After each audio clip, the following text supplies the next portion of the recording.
afternoon. I know a few of you have told me that you're not that familiar with the Smoky Hill Trail, especially from west of here. So I'm going to kind of give you some new information, and hopefully you'll learn some new things today. The Smoky Hill River, I'm sure you're all aware of, the headwaters are just on the other side of Colorado border in Cheyenne County, and the river runs this way through where it meets up with the Republican River and then becomes the Kansas River. That's the Smoky Hill Trail. That's the Smoky Hill River. Patty, where is Hayes on that map? Where is Hayes on that map? Can you find us? Sorry to disrupt. Oh, that's okay. Hayes would be right about here. So it's very close to Big Creek, which we see running through the campus. Mm-hmm. Okay. Big Creek this is Big Creek here. And Cedar Bluff Reservoir is Comes off of on, Smoky Hill. is on the Smoky Hill. Mm-hmm.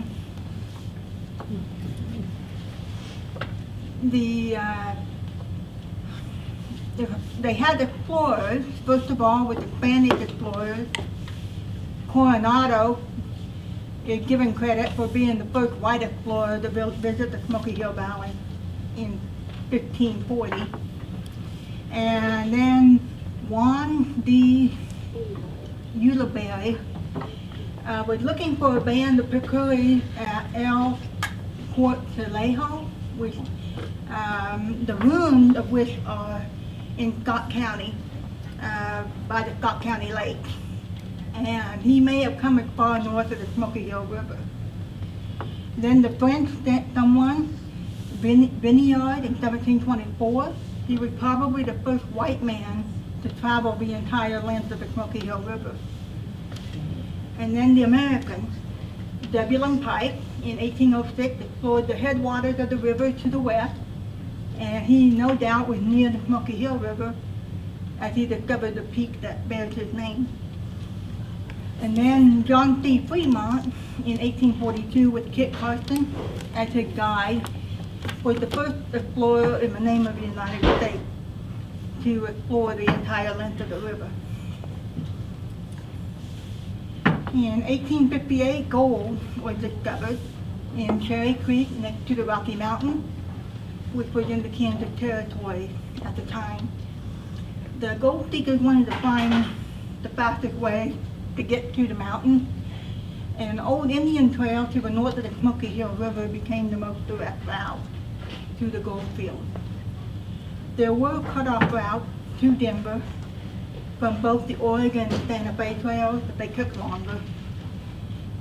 Named the Smoky Hill Trail, it became the most traveled route despite the fact that it was also the most dangerous because of the possibility of Indian attack and the scarcity of water.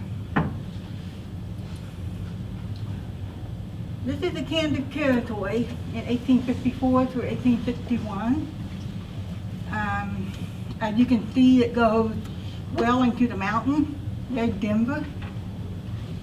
Here's Pike Peak, Pueblo. So, and Cherry Creek is right along here. And in 1861, after the South seceded, the Congress wanted to make sure they were going to have free labor states. So they took corners from Nebraska, Utah, Wyoming, and Kansas and created the Kansas Territory. Created the Colorado Territory, I should say. And then the state of Kansas was created in 1861, and this here is the current western border of the state. So we could have had Denver in Kansas. Mm-hmm. We could have had the Rockies and the Broncos in Kansas. Yeah. And Denver, the name Denver came from the territorial governor of Kansas territory at that time. His last name was Denver. Okay, you know in Denver, there's the Cherry Creek Mall, and there is that creek along there. Is this the Cherry Creek? That's Cherry Creek. Okay. Yep. The fighting's all about possessions now, not about. Who's got the best shopping? Okay, I want to talk a little bit about the route. The Smoky Hill Trail route began in Leavenworth and went through Abilene, Delina, Elkwood, Hayes, all the way out to Wallace County, and then Old Cheyenne Wells. And then from there, in Colorado, it split into 3 different trails. The North Trail, which is a route pretty close to present-day I-70. The South Trail goes down to present-day Kiowa and then northwest to Denver. And then the Middle Trail went west from Lake, which is near present-day Lyman, and goes almost completely west and then turns northwest into Denver. And the Middle Trail has a gruesome story I'm going to tell you about a little bit later. This is a map of the trail from Leavenworth. That green line shows where it went through. And I have maps later in the presentation that'll kind of give you a better idea of what the trail is close by. This is the trail in Colorado. Here's the headwaters of the Smoky Hill River near Cheyenne Wells. It split into 2 branches, the north branch and then the south branch. Then it came together at about where Lyman is, and then it split again. You have the north branch, the middle branch, and the south branch, and they all ended up in downtown Denver. Now, the middle branch got its name as the Starvation Trail because of the gruesome story of the Blue Brothers and cannibalism. Alexander, Daniel, and Charles from Illinois set out with a party in February 1859, and they eventually made it to the headwaters of the river around March 17th. A blizzard caused them to become disoriented, traveled in circles, they lost their way. After the blizzard, several members of the party were able to find their way on to Denver.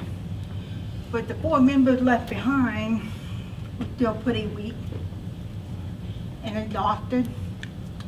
They made requests that if they died, the others could eat his body to strengthen themselves.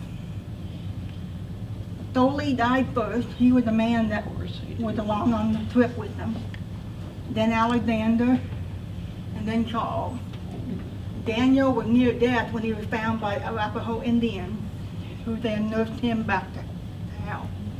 And he arrived in Denver on May 11th. Travel on the Smoky Hill Trail practically stopped after people heard the story. So, remember that's 1859.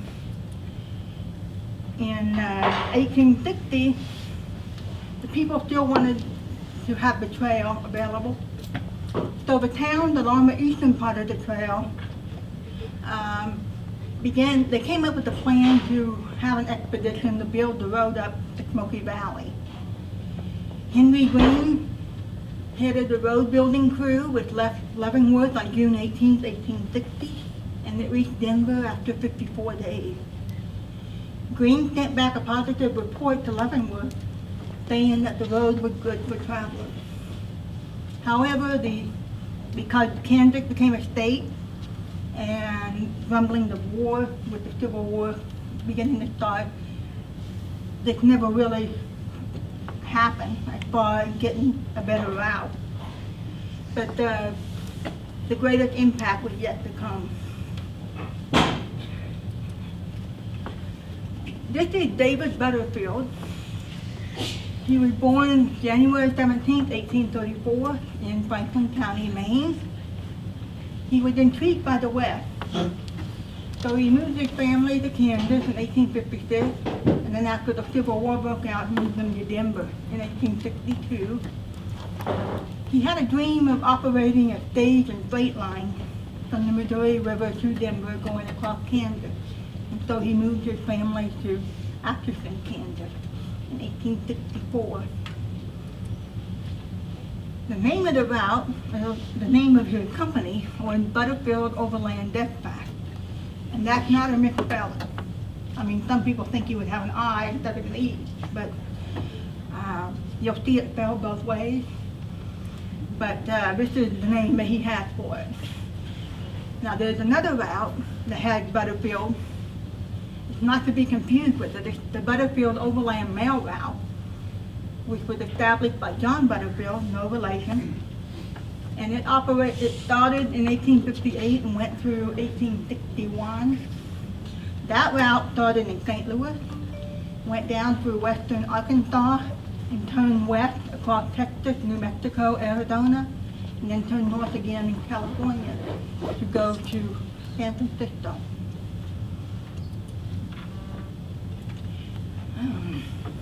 David Butterfield wanted to use much of the same route as the earlier trail, but his road had to be shorter and safer, so he commissioned a survey of the route. Lieutenant Julian Fish was the surveyor who began the survey on June 13, 1865 in Atchison. He arrived in Denver on August 7th. The changes that were made did make the trip faster, but not necessarily safer. In Colorado Territory, the Middle Trail, the Starvation Trail, was bypassed because of the lack of water. The original North and South Trails were used.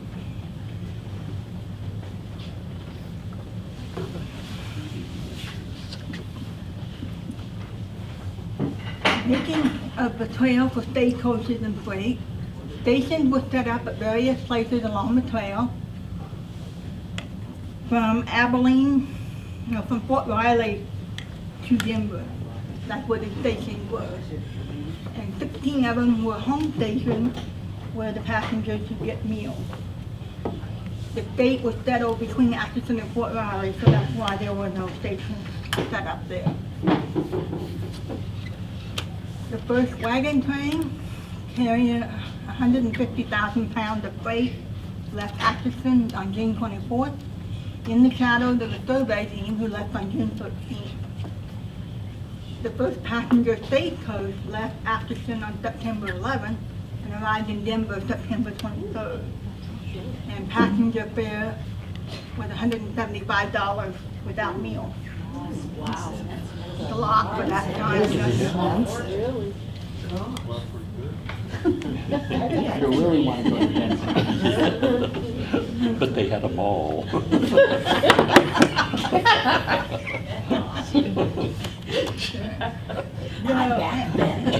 every night.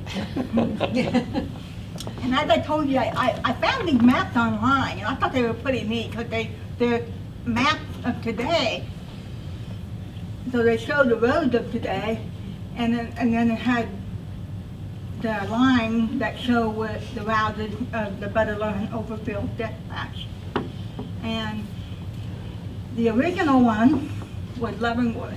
This is the route that it took at Leavenworth, and then came.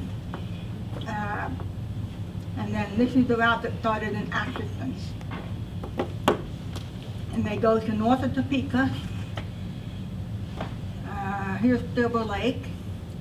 And they meet at Louisville. And one route all the way through to Junction City. And then Chapman, Abilene, Salina, Bavaria. And up here you can see here's I-70. Old Highway 40 pretty much follows the trail from Salina. You go to Brookville, here's Fort Harker, Elwood, Wilson, and Bunker Hill. Bunker Hill, Fossil Creek, which is now Russell, Fort Fletcher, Big Creek Station, Lookout Station, and Stormy Hollow. Here's Hayes. And Fort Hayes was in this area right around here. Then Stormy Hollow, Fort Downer, which was a temporary outpost. It didn't last very long. And then down the Chalk Bluff Station. Up here is Waukene. Again, that's I-70 up there. And then Monument Station, Russell Springs, Fort Wallace. And then we're going into Colorado, this is Cheyenne Wells. Here's the headwaters of the Smoky Hill River. And then you see where it splits into two. The branches come together at Willow Spring, and then they split apart again at Lake Station, which was around Lyman. And this road here goes to Colorado Springs, but so it's not part of the Smoky Hill Trail, but this road was a route to Colorado Springs. And then here's the South Branch, going up this way. The North Branch, which pretty much follows I-70.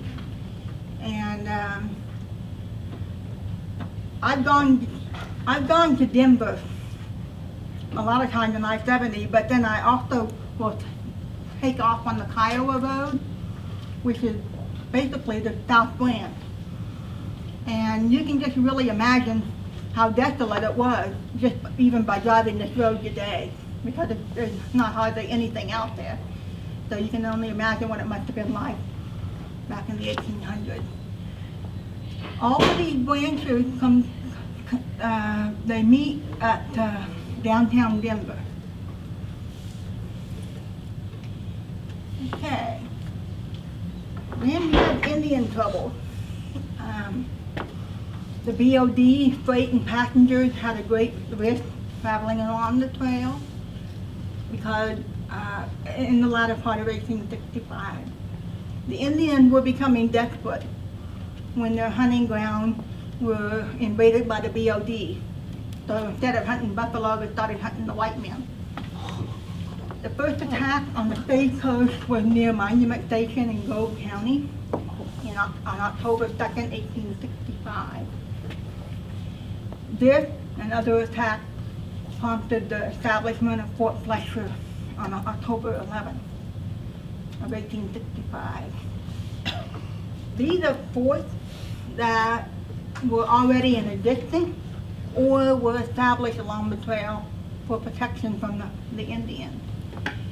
You have Fort Ellsworth, which was southwest of Kannapolis. That opened August 1864 and was renamed Fort Harker in November 1866. It was abandoned in 1867. Fort Harker was moved to a new site, which is, I think it's in the area that the town of Kannapolis is now. That was closed and abandoned in 1872. Fort Fletcher, which was south of Walker, was established on October 11, 1865, abandoned May 5th, 1866, and then reopened on October 17, 1866. It was renamed Fort Hayes on November 17, 1866. The following summer, in June, it was flooded, and that's when they moved Fort Hayes to the present site now. That was opened June 23rd, 1867, and it was closed and abandoned November 8, 1889. And then Fort Wallace was established October 26, 1865, and it was abandoned May 31st, 1882. Ben Holiday had a route from the Missouri River to Denver along the Flat River to deliver mail. The Pony Express that ran in the northeast part of the state. And Butterfield Stage and Freight Line were losing money on the Smoky Hill route because of the Indian attack. People began using the longer route in through Nebraska and Colorado. So being offered to purchase the BOD line to offset the route that Wells Fargo was starting from the Missouri River. And the purchase was complete in March 1866. Ben began having his own financial difficulties and sold his company to Wells Fargo in November 1st, 1860. So was any part of these mail lines subsidized by the U.S. government? Mm. Yeah, he had a mail contract by the government. Okay. Mm-hmm. So it might have been expensive to travel, but to send mail, it was Probably, cheap. yeah.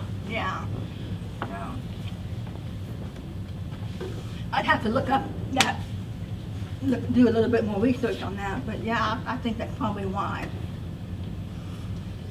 We had more trouble with the Indians. They began attacking various BOD stations in the spring of '67. Major General Philip Sheridan was post commander at Fort Hays until 1869, when Colonel Nelson Miles took over in April. And Sheridan is who Sheridan Hall is named for. Brevet Major General George Custer was moved to Fort Hays during the summer of 1867 from Fort Riley due to the hostility. And Custer Hall, some people think it was named after him. Custer Hall was named after his wife, Elizabeth Custer. June was one of the bloodiest months in the fighting, most of which was west of Fort Hays.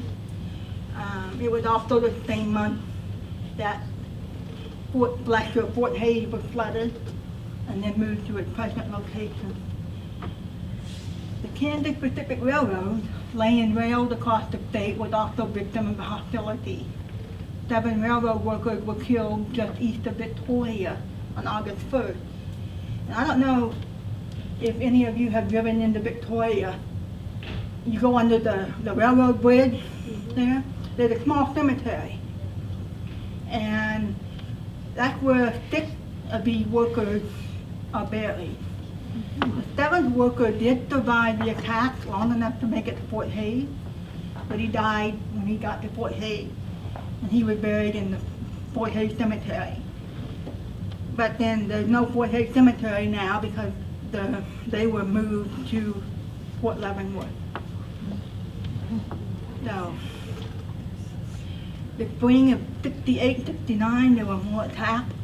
70 was a more peaceful atmosphere.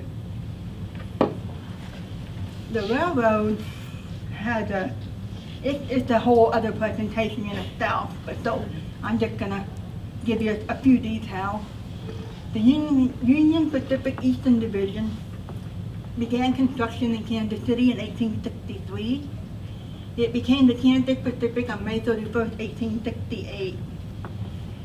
Through the Indian attack, the railroad still kept laying tracks in western Kansas, and by January 1870, the rail reached Eagle Tail Station in Colorado. As the railroad was built on west, the BOD stations were either abandoned or taken over by settlers. The rails reached Denver, and the stagecoaches stopped running on August 18, 1870. The Butterfield Overland Death Pack became history. Now we have the Cowtown Cattle Trail. Kansas had passed a law in 1865 that prohibited hectic cattle from coming through the farmland. The farmers didn't like having those cattle from the trail roaming over their land. So the line was about 60 miles west of Topeka. So west of that line, there were no restrictions. And Joseph McCoy at Springfield, Illinois, came up with the idea in 1867 to ship cattle using the railroad. And he decided to locate a market that was near the Smoky Hill River. Junction City, Solomon City, and Salina didn't want it. He couldn't go further west because the rails weren't built that far yet. So Abilene wanted the cattle trade. The Chisholm Trail started in Texas and ended in Abilene from 1867 to 1871. It was so named because a portion of it followed a wagon trail that had been in use by Jesse Chisholm, an Indian trader. And that trail later ended in Newton, Wichita, and Caldwell. Elkwood became a cattle town and shipping point for the Chisholm Trail as the railroad moved west from 1871 to 1875. Hayes never became a shipping point because the farmers cut off the road to Elkwood. But it was on the Western Trail, which ran from Bandera, Texas, to Dodge City, to Ogallala, Nebraska. The Great Western Cattle Trail was longer in length and carried cattle for 2 years longer than the Chisholm Trail. And we have a great book in the Western collection called The Western, the Greatest Texas Cattle Trail. And this is where I got the map. And here's Dodge City. And you can see the trail going up towards the very western edge of Next County into Gove and Sheridan and Decatur, on up into Nebraska. This is the Hayes City Ellis Trail. So here's Dodge City, and here's the Fort Dodge, Fort Hayes Military Road. And then this is the cattle trail. It cut off, and one branch went to Ellis and one branch went to Hayes City.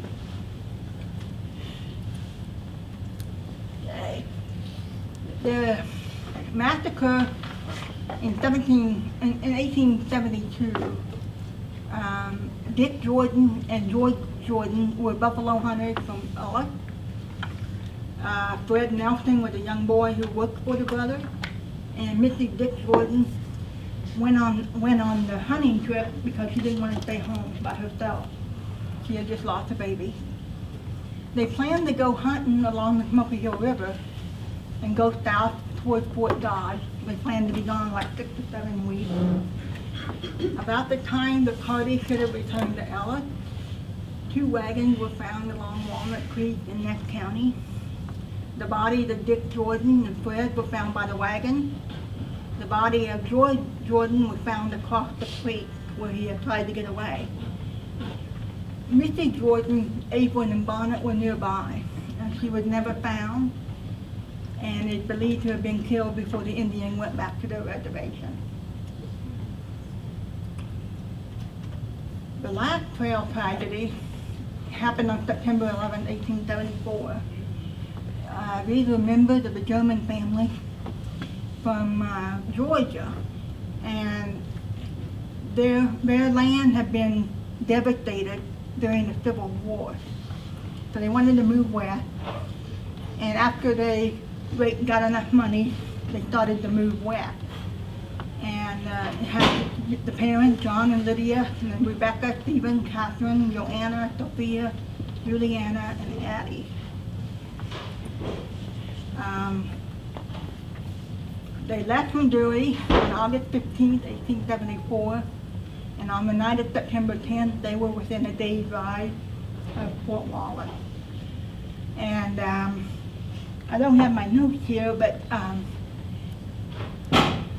they had followed the Smoky Hill River till they got to Ellis, and then they were told at Ellis to go south and follow the old BOD trail because there would be water. And there wasn't much water if they would have kept following the railroad. And so that's what they did. They went south, and they were along the old BOD trail. And they had stopped for the night, and as they got ready to set out the next day, a band of warriors, including 2 squaws, attacked the family. John, Lydia, Rebecca, Stephen, and Joanna were all killed in the attack. Catherine, Sophia, Juliana, and Addie were kidnapped. And okay, right. In November, the Army found the body. And well, I should say, sometime between September and then November, the Army found the body, and then they started to go after the Indians to try to find the girl. And in the Texas Panhandle, the Indians had dropped off the two little girls. They just left them on the prairie. But there had been an Army camp that had just been abandoned. So the girls they had food scraps, they were wild berries, and so they were able to sustain themselves. And then the other two girls, the older girls, were in the camp of Stone Calf, and they were made to do the work of the quad. They were beaten, and and one Stone Calf found out that the Indians were looking for the girls. He sent some of his Indians back out to the prairie to find the two little girls. And the Army came upon them after they found the two little girls, and there was a big fight, and the little girl made it out okay. They were in the custody of the Army. That was November, and so the Indians then tried to use the two older girls, Catherine and Sophia, to bargain with the Army. And the Army didn't do anything because they figured the girls might be killed, so they just waited. And then in February, the Indians surrendered the two girls to the Cheyenne Agency. So all four girls were found, and they all lived fairly long lives. Juliana lived to be 94. So the remains of their families are buried in the Fort Wallace Post Cemetery. So this is a map of some of the battle sites with the Indians. And you can see a lot of them did take place along the Smoky Hill River.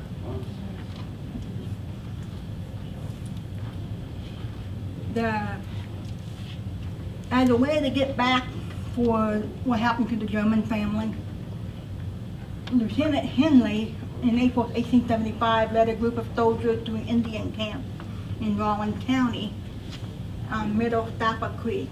And there was a battle that ended with 19 warriors, 8 squaws and children being killed, along with 2 soldiers.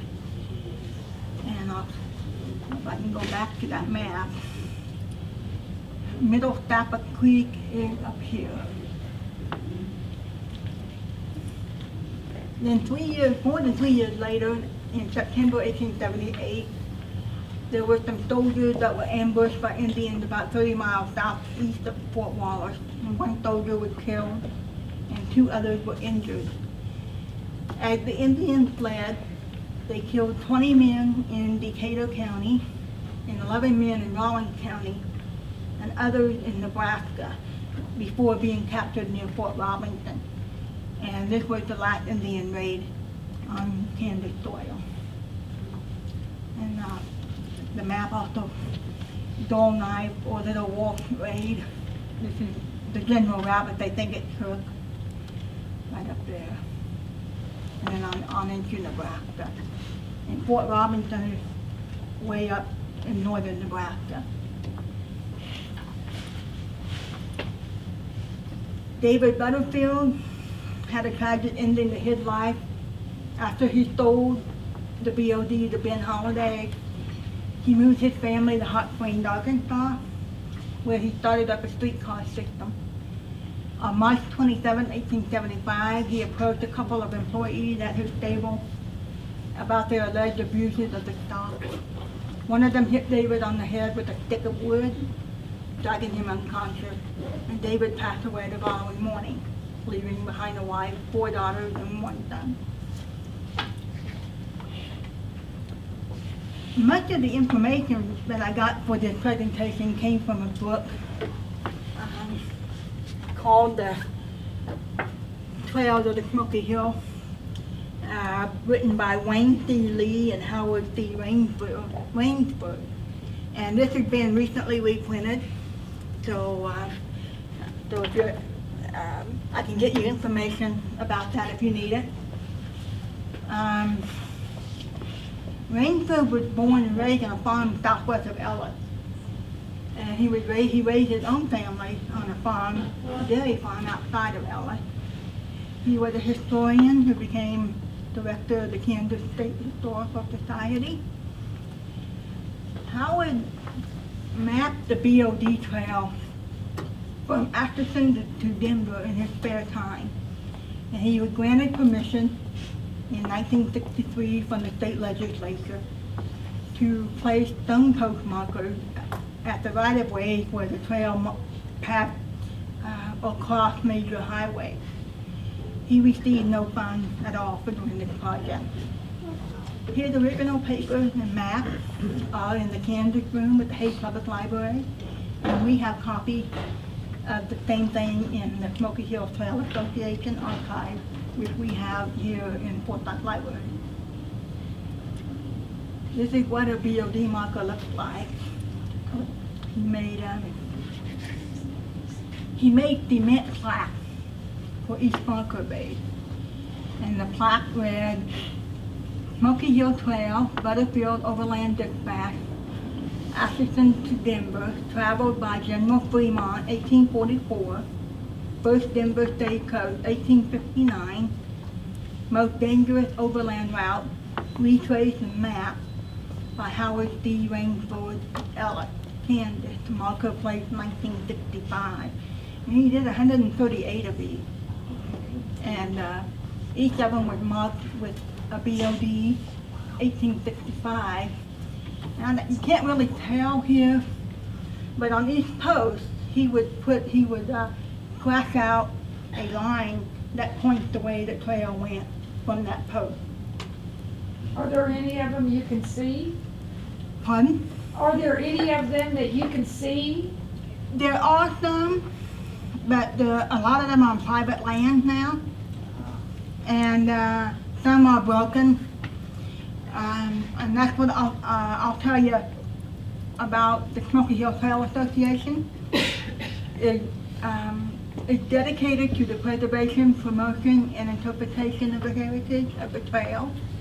It was founded in 2007, and we are actively engaged in seeking National Historic Trail Site status for the Smoky Hill Trail, a lot like what they did with the Santa Fe Trail. Santa Fe Trail now has national status. And it also has an ongoing project where we're mapping and we're marking the trail, and we're replacing the markers that have fallen into disrepair. And didn't you tell me, Patty, that some of the landowners don't want the trail marked on their land, and so some of it's secret information? Yeah, some of them don't want that, and so I think the next best thing they can do is to put the marker pretty close to the road, the highway. That's about all we can do. But you all, the association knows where those points are, it's just the landowner won't allow the land to be marked, is that right? Exactly. Isn't the Phillips Ranch, doesn't it have part of the Butterfield Trail on it? I'm sorry? The Phillips Ranch? The Phillips Here. Ranch? Yeah, I think it is. They had we have conferences, and the first conference was in Hayes, and they took a bus trip out there. So, yeah. Is the Overland part, so there's Overland Park in Kansas City area, are they related? Is that Overland Park, the suburb in Kansas City, related to the Overland? No? No. No? No.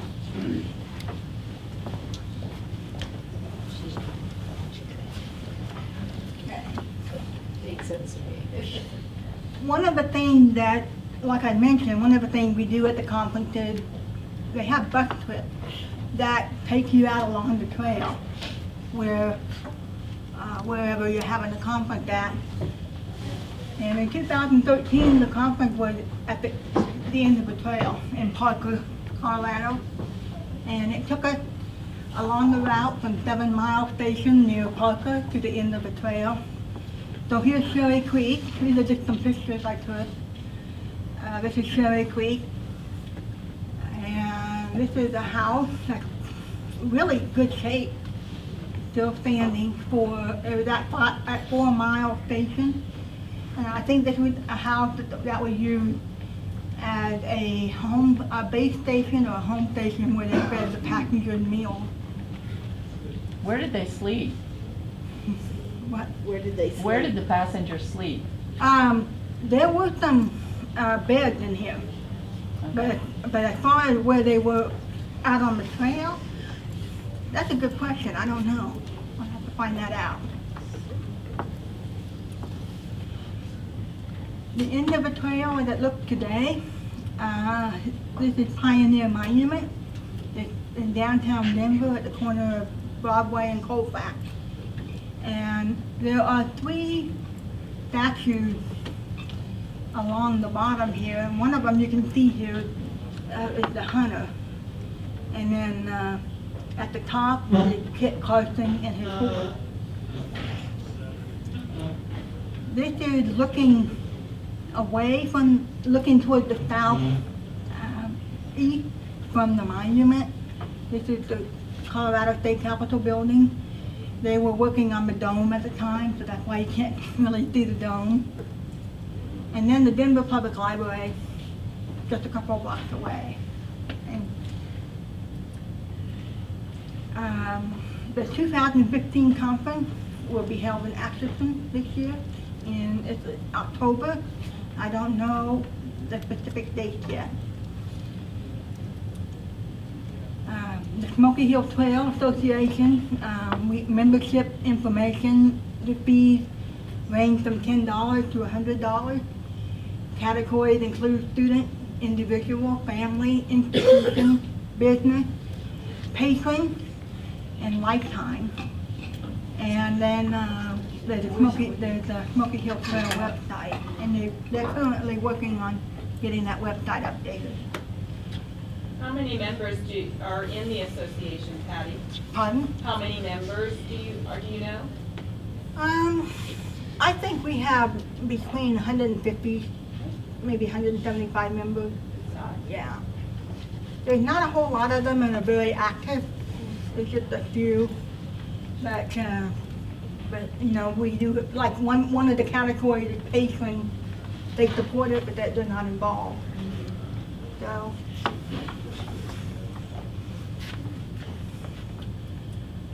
And that's all I have on it. So thank you for coming today. Do they still do, or you can go in enactment and follow the trail with covered wagon?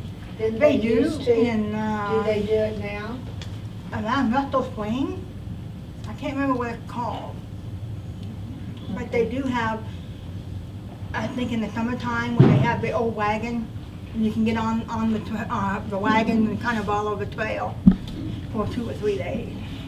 I always thought that would be fun. Not anymore, but. Is there any other questions? Let's see if I can try to answer them. Okay.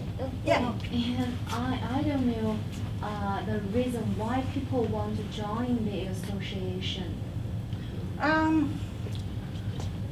To learn more about the trail, Oh, I think, and also to just interact with people who have the same interests as you. And of course, the other thing is also is to help them raise money to do the marking and fix up the markers. thank you. Yeah, you're welcome. Probably some of them have lived in the area and grown up in the area and heard stories about the trail Mhm. and you know, just interested in the Yes. history too. There's still some places where you can see the ruts. Wow. Much like the Santa Fe Trail, you can see the wagon wheel ruts in the ground. You know what I think is really interesting is that in the story of Daniel Blue, the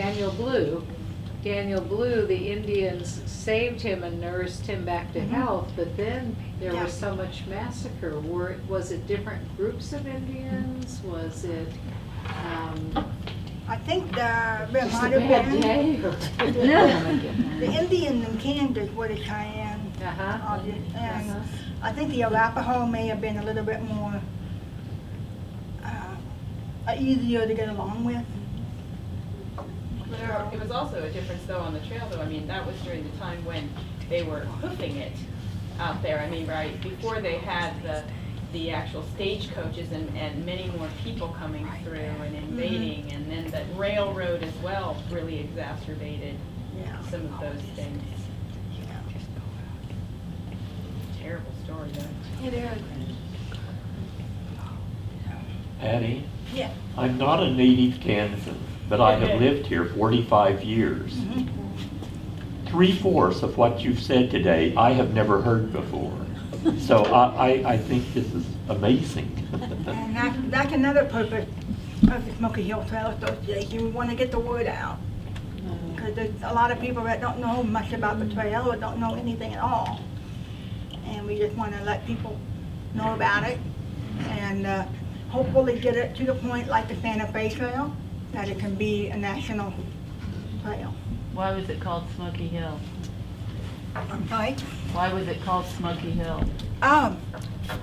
Well, how many of you have ever driven in the Smoky Hill Valley in the morning, in the evening? It kind of looks like a misty, and that's why it's called the Smoky Hill, because it looks like there's smoke. It's just kind of a mist, and that's just, I'm not sure why it's that way, but I know I've driven, like when I drive somewhere early in the morning, I can see kind of like fog. In the low areas. The low area. Yeah. And so that's why it's called the Smoky Valley.